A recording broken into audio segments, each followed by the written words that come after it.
लोग नल खोले हैं, मूड हुए हैं, सूर्य को, राइट? सो नल खोलने से देखना उसमें से जो पानी निकलता है, अगर ये नल का ओपनिंग है, जितना पानी नीचे गिरता जाता है ऐसे पानी पतला होते जाता है, राइट? हाँ, या मोटा मोटा होते जाता है, पतला होता है ना? क्यों ऐसा क्यों?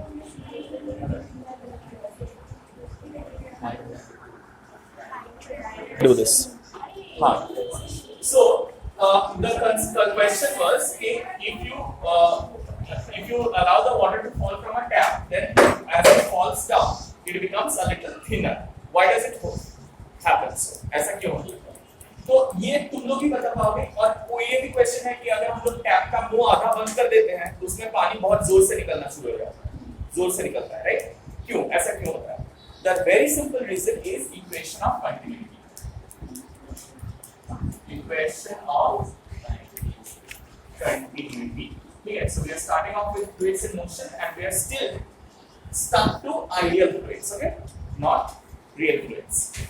So equation of continuity क्या बताता है कि अगर तुम्हारे पास ऐसा एक पाइप है जिसका एक ओपनिंग क्या है, हाथी का सूंड जैसा, एक ओपनिंग बड़ा है और दूसरा ओपनिंग, राइट?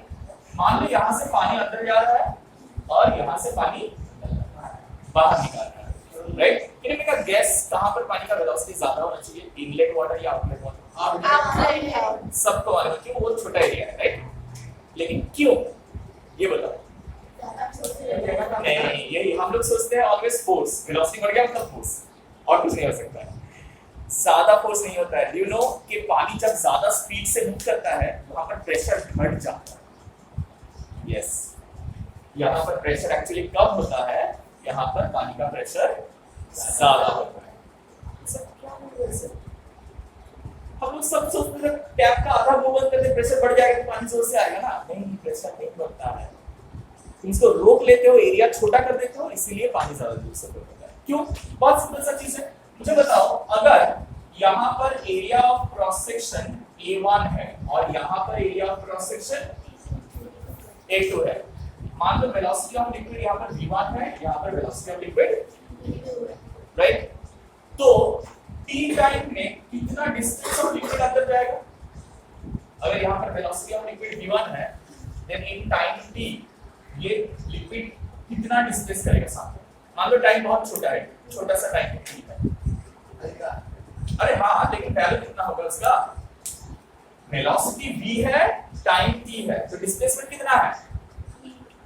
v इनटू, हाँ वही तो वेलोसिटी इनटू टाइम होगा ना, तो उतना ही डिस्प्लेसमेंट होगा, v into t. So if I say for a small time interval t, volume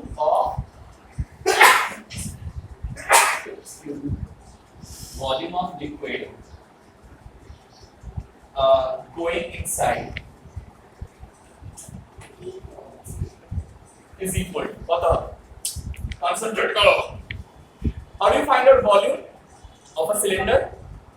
Pi r square is the area.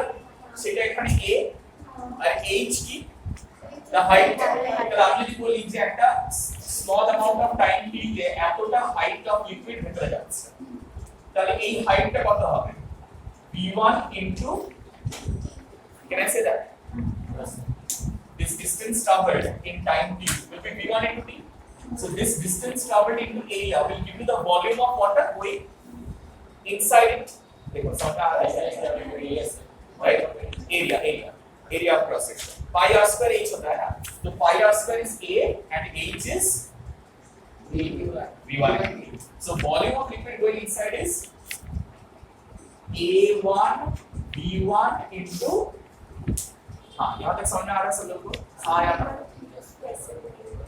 देखो हम एक ऐसा सेक्शन ले रहे हैं, सो एक सिलेंडर जैसा नहीं है जिसका हाइट मान लो h है और एरिया a है, इसका वॉल्यूम क्या होना चाहिए? नहीं ना, तो ये हाइट हम लोगों को यहाँ पर पता नहीं था, तो हम लोग बोले कि वाटर का जो वेलोसिटी है वो v1 है, तो अगर हम लोग एक इंटरवल ऑफ टाइम t लेते हैं तो उतना टाइम में ये वाटर कितना सामने जाएगा? v1 into So isn't that nothing but the height? So volume कैसे निकालेंगे? Area into height. So ये A1 और V1T is the height. Clear? Similarly, volume of liquid, अच्छा वॉल्यूम नहीं, अच्छा एक वॉल्यूम ऑफ लिक्विड निकल गया ना, तो वॉल्यूम अगर मालूम है तो कैसे हम लोग मास निकालते हैं? क्या चाहिए होता है इसके लिए? डेंसिटी ना. सो मास क्या होता है? Volume into right. तो therefore mass of liquid going inside is equal to A1 V1 T into rho. Can I say that? A1 V1 T into rho. Similarly, volume into density. So volume of liquid coming out, वो कितना होगा? A2 into V2 into T, right? A2 into V2 into T. So mass of what? Mass of liquid coming out कितना होगा? A2 V2 T into rho. हाँ, तो देखो mass conservation principal क्या बोलता है? कैन इट क्रिएट और destroy मास? तो जितना मास ऑफ लिक्विड अंदर जाएगा एक पर्टिकुलर टाइम में, उतना ही मास ऑफ लिक्विड बाहर आएगा ना, क्योंकि वो तो स्टोर नहीं कर रहा है कुछ. अगर ये आपका एक स्टोरिंग डिवाइस होता जो पानी स्टोर कर रहा है तब कुछ नहीं आता यहाँ से. लेकिन अगर पानी स्टोर नहीं हो रहा है मतलब mass can not be created और destroyed. So we can say according to mass conservation principle,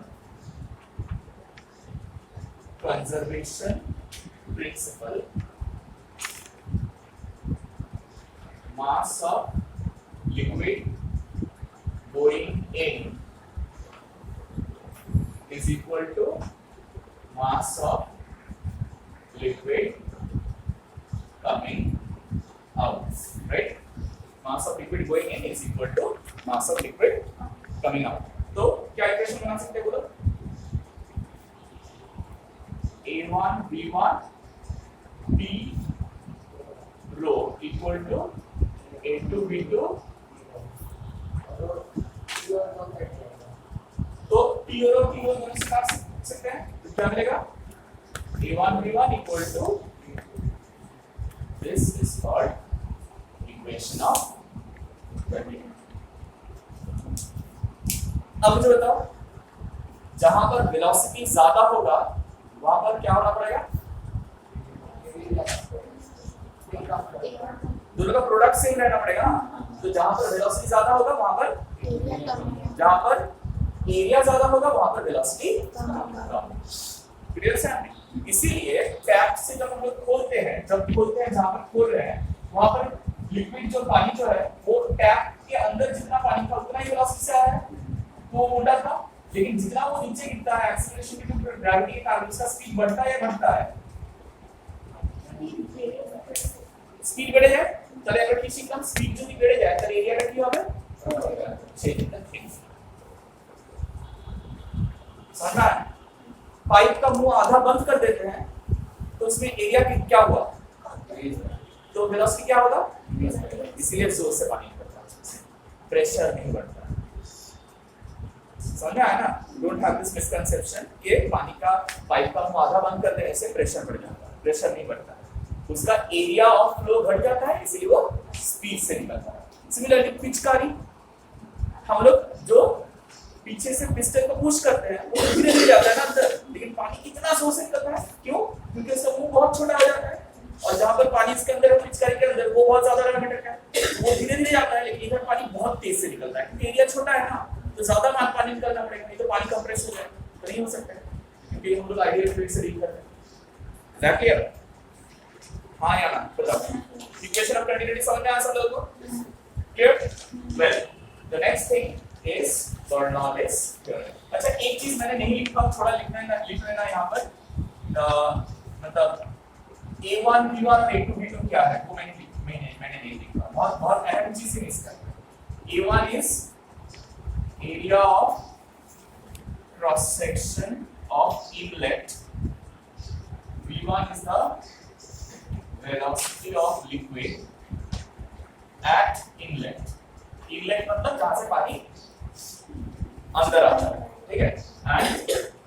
dq is the velocity of liquid at outlet and a2 is the velocity of liquid at inlet.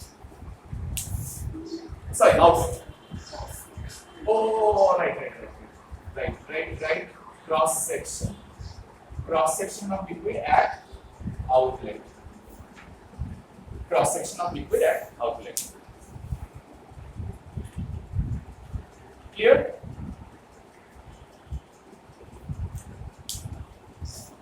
Is this clear? अच्छा, अब देखो मैंने तुम लोग को बोला ना कि पानी का वेलोसिटी जब बढ़ता है हम लोगों का कंसेप्शन था कि प्रेशर बढ़ जाता है वहां पर, लेकिन एक्चुअली में प्रेशर वहां पर घट जाता है। लेकिन ये कहां से सीखने को मिलेगा? Bernoulli's theorem will teach you this.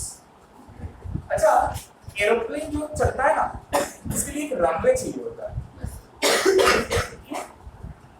Runway क्यों चाहिए होता है? वो अपना पंखा घुमाएगा और उड़ जाएगा वहां से। क्यों स्पीड किसके चाहिए? वही तो दोस्त गाने हैं। हाँ? अच्छा, ये एक क्वेश्चन है। सेकंड क्वेश्चन है, जब बहुत तेज से हवा चलता है, जो झोपड़ी पट्टी होता है वहां पर क्या होता है? किसी का छत उड़ के चला जाता है। मतलब या जिसमें टेंट लगा के रखा है वो टेंट उड़ के चला जाता है ऐसा, या छत उड़ जाता है, राइट? छत उड़ जाता है, टेंट उड़ जाता है, ऐसा क्यों है? वही हम पूछ रहे हैं। अच्छा, बोलते हैं ना, हाँ आखिर आप चेष्टा करें तो पारे ना, या तो ह्यूज अमाउंट ऑफ फोर्स है যেটা ঘুরিয়ে নিয়ে চলে যায়, তখন ঝড় হয়। আচ্ছা, আরেকটা জিনিস সেটা হচ্ছে বলে না যে when you are standing on a train station you should not be standing very close to the train when the train is moving at a very high speed। जब बहुत तेज का कोई ट्रेन निकलता है बोलते हैं कि ट्रेन के पास, मतलब वो लाइन पटरी के पास मत खड़े रहना, ऐसा क्यों बोलते हैं?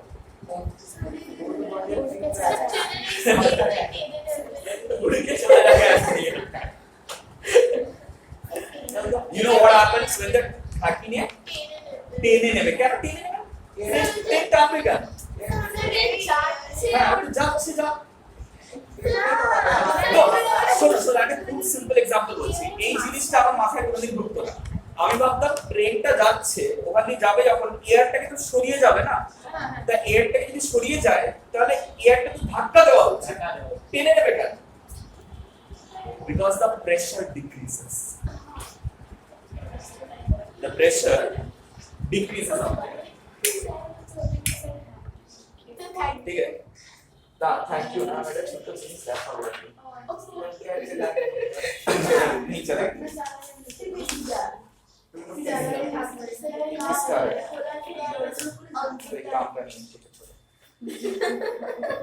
So if you have this two paper, देखो सीधा, right?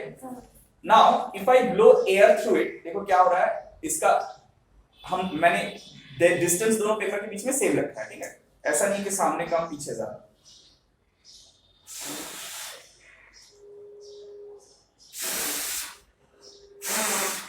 क्या हो रहा है? Why? जुड़े अच्छा क्या? Because when the air is being blown, the pressure at that point is decreasing, और बाहर वाला air is trying to compress the right. So that is exactly what happens when a train moves at a high speed. When the train is moving at a very high speed, what happens? वो जगह में वो air को बहुत जोर से धक्का देके निकलता है। तो जब एयर को बहुत जोर से धक्का देके निकल रहा है, when it is going through that region, तब एयर भी उसके पास में जो एयर लगा हुआ होता है वो भी उतना ही स्पीड से सामने जाता है। So उतना स्पीड से सामने जाएगा तो क्या हो रहा है? This basically that's creating a vacuum because air is being dragged out from that place. तो पास का जो एयर रहेगा वो चाहेगा वो जगह फिल अप करने के लिए, तो वहां पर रश करेगा। So if you are facing the train, what will happen? The air behind you will it will push you towards the train. ठीक है? लेकिन ये हम लोग मैथमेटिकल देखेंगे कैसे बर्नौलीज थ्योरम एक्सप्लेन करता है। हाँ? नहीं था। तो সকালে Chandpur school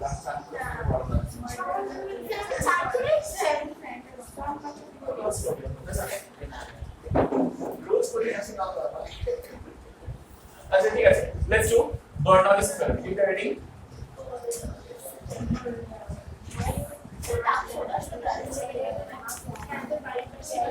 This is the reason why this will give you a reasoning कि क्यों प्रेशर डिक्रीज होता है। वो पॉइंट पे प्रेशर क्यों डिक्रीज होता है, ठीक है। सो बर्नौलीज थ्योरम क्या बता रहा है हम लोगों को? बोल रहे हैं कि हम लोग एक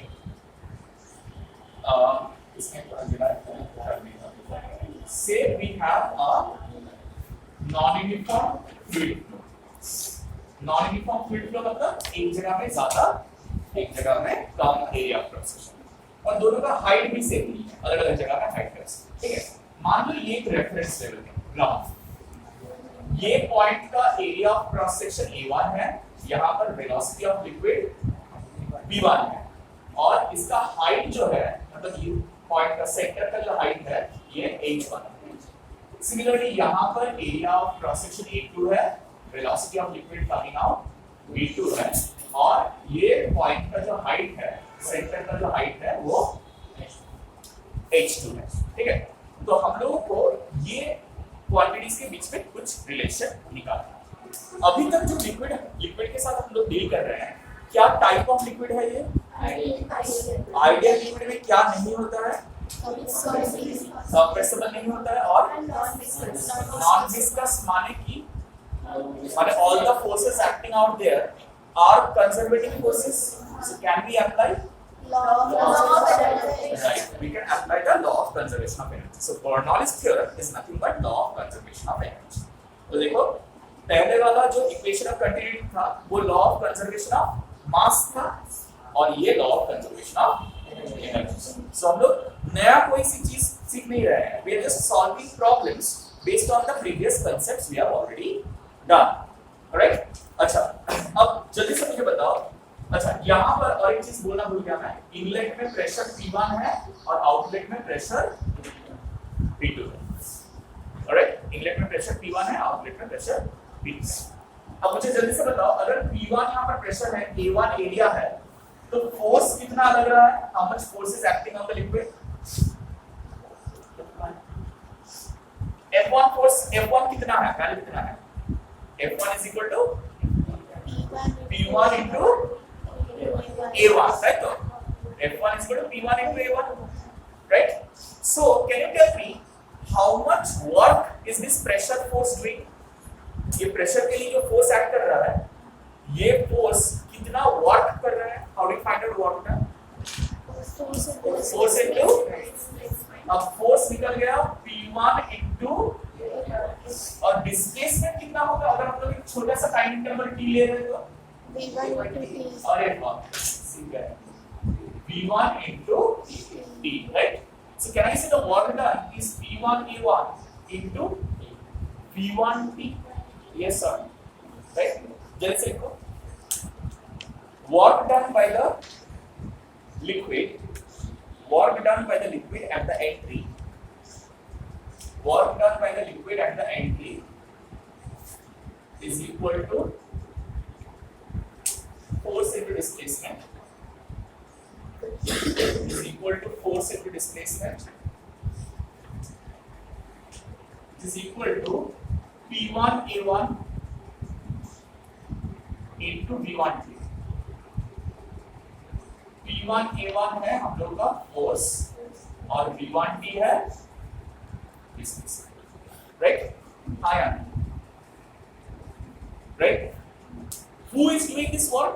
कौन कर रहा है ये वर्क? कौन सा लिक्विड? जो ये इसके पीछे है, वही इसको धक्का दे रहा है सामने की डायरेक्शन में, इसलिए तो वो जा रहा है, राइट? सो वो लिक्विड कितना वर्क कर रहा है? P1 A1 V1 T। तो यहाँ पर देखो वो जिस डायरेक्शन में धक्का दे रहा है, डिस्प्लेसमेंट भी उसी डायरेक्शन में है, राइट? लेकिन अगर हम लोग यहाँ पर आ जाते हैं बाहर, तो ये जो लिक्विड है ये इसके सामने वाले लिक्विड को सामने धक्का दे रहा है, तो इसके सामने वाला जो लिक्विड होगा वो इसके ऊपर कौन से डायरेक्शन में धक्का देगा? Obviously action and reaction forces. तो यहाँ पर जो सामने वाला लिक्विड है वो धक्का दे रहा है पीछे, लेकिन लिक्विड जा रहा है, तो यहाँ पर वर्क डन क्या होगा, पॉजिटिव या negative? You understand this? Force and displacement opposite दिख रहा है मुझे, work done is negative. So work done at the outlet will be P2A2 into V2D। क्यों माइनस लिया मैंने? बिकॉज वो नेगेटिव वर्क है, क्योंकि फोर्स और डिस्प्लेसमेंट ऑपोजिट डायरेक्शन में। सो लिखो work done at the outlet, work done at the outlet is equal to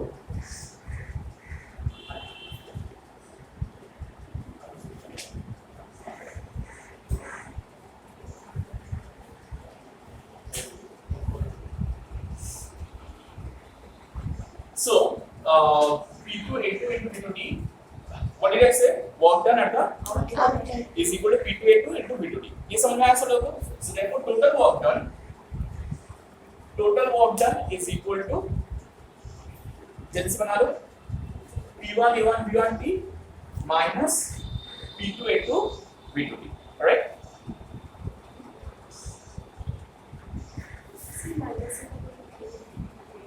ये जो सेकंड सरफेस में जो वर्क कर रहा है, ये कौन वर्क कर रहा है? ये जो लिक्विड है वो वर्क नहीं कर रहा है, इससे सामने वाला जो लिक्विड है वो वर्क कर रहा है। क्यों? क्योंकि इसके सामने वाला लिक्विड इसके ऊपर फोर्स देगा ना। सिस्टम खुद वर्क नहीं कर रहा है, बाहर से जो है वो वर्क कर रहा है इसके ऊपर। राइट? हाँ, नहीं, बाहर वाला लिक्विड जो है, मतलब देखो ये लिक्विड जब जा रहा है, इसके सामने भी लिक्विड है ना, तो उसको पुश करते करते जा रहा है, तो वो सामने वाला लिक्विड पीछे वाला लिक्विड को भी एक रिएक्शन फोर्स देगा। हाँ, लेकिन यहाँ पर ये लिक्विड को पीछे से धक्का दे रहा है ना।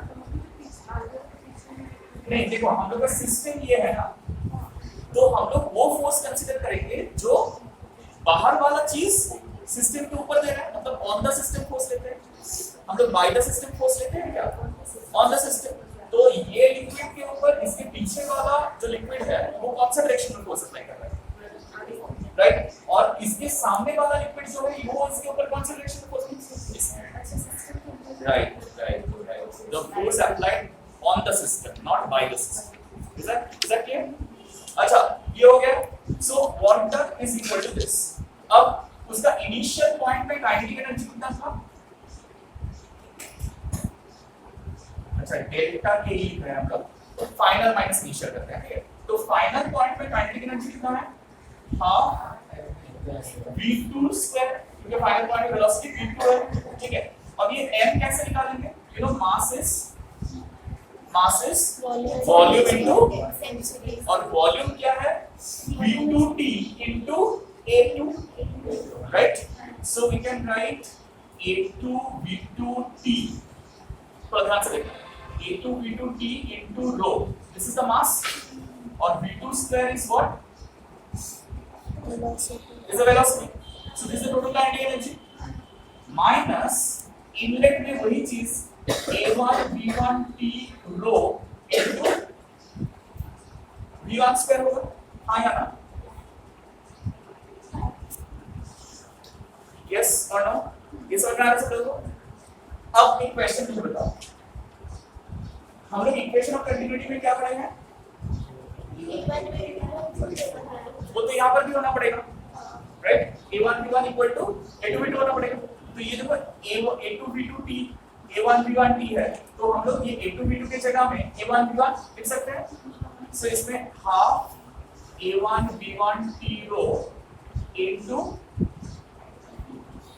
v2 square minus half a1 v1 t रो v1 square. So half a1 v1 t रो कॉमन लेके हम लोग v2 square minus v1 square लिख सकते हैं। हाँ या ना? और पहले जो वर्क डन किए थे वहां पर भी थोड़ा सा चेंज कर सकते हैं। देखो a1 v1 और a2 v2 ये दोनों सेम है ना। सो यहाँ पर p1 a1 v1 t minus p2 a1 v1 t लिख सकते हैं। सो यहाँ पर भी हम लोग a1 v1 t कॉमन लेके p1 माइनस p2 लिख सकते हैं। डन? यस। अब the last part, the kinetic energy, delta K. Sorry, delta के कर लिया हम लोग पोटेंशियल एनर्जी। पोटेंशियल एनर्जी कैसे निकालते हैं? Normal formula mgh, right? So potential energy at the second point is mgh2 minus mgh1 because we are finding out the change in potential energy. तो अब मुझे बताओ यहाँ पर भी basically I can take m common g h2 minus h1 लिख सकते हैं और ये m is nothing but a1 v1 t rho.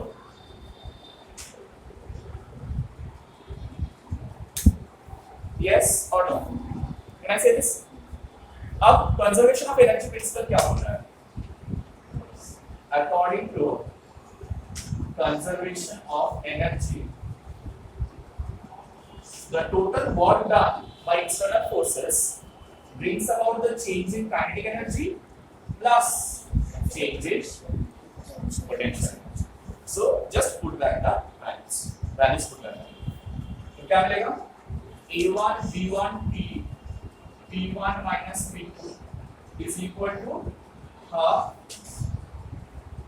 A1 V1 T rho into V2 square minus V1 square plus A1 V1 T rho G into H2 minus H1. So सब में से देखो A1 V1 T cancel कर सकते हैं ना? Everyone has got A1 V1 T. दोनों side से कैंसिल करने के लिए क्या मिलेगा? P1 minus P2 is equal to half rho V2 square minus half rho V1 square plus rho G H2 minus rho G H1. Right? If you just take all the one containing terms on one side and two containing terms on the other side, तो क्या मिल रहा है देखो? Rho V1 square plus rho G H1 is equal to P2 plus half rho V2 square plus rho G H2. Right, bachcho? Now, when we started this discussion, did we take any condition for the point 1 and point 2? Point 1 और point 2 के बारे में कोई condition लिया था क्या? Mention किया था कि ये होने से ही ये पॉइंट 1 होगा, ये होने से ये पॉइंट 2 होगा? नहीं। सो can I say this these are any arbitrary 2 points? तो कोई भी 2 पॉइंट में ये तीन क्वांटिटी का सम देखो सेम आ रहा है। सो कैन आई से from here therefore p plus half rho v square plus rho gh is equal to constant for any point, is equal to constant for any point. So this is Bernoulli's theorem. So applicable for only flowing fluids. ठीक है? तो अब तुम लोगों को पता चल रहा है, देखो अगर कहीं पर कोई पर्टिकुलर जगह में वेलोसिटी मान लो rho gh1 rho gh2 same है, मतलब ये एक हॉरिजॉन्टल फ्लूइड फ्लो है। Say this is a Say this is a horizontal fluid and two different points h1 and h2 they are same, right? तो जहां पर velocity ज्यादा होगा वहां पर प्रेशर को क्या होना पड़ेगा? कम करना पड़ेगा। You understand? जो हम डिस्कस करेंगे। You understand? वही होता है जब कोई भी जगह में जब बहुत जोर का तूफान होता है तब क्या होता है? वहां पर velocity बहुत ज्यादा होता है तो वहां पर प्रेशर बढ़ जाता है बाहर, और अंदर प्रेशर ज्यादा होता है तो इसलिए क्या होता है? It gets a upward force and that's why the hearts blow up. ठीक है? So we will be discussing the applications of Bernoulli's theorem on Thursday को हम लोग डिस्कस करेंगे। ठीक है? That will be all for today.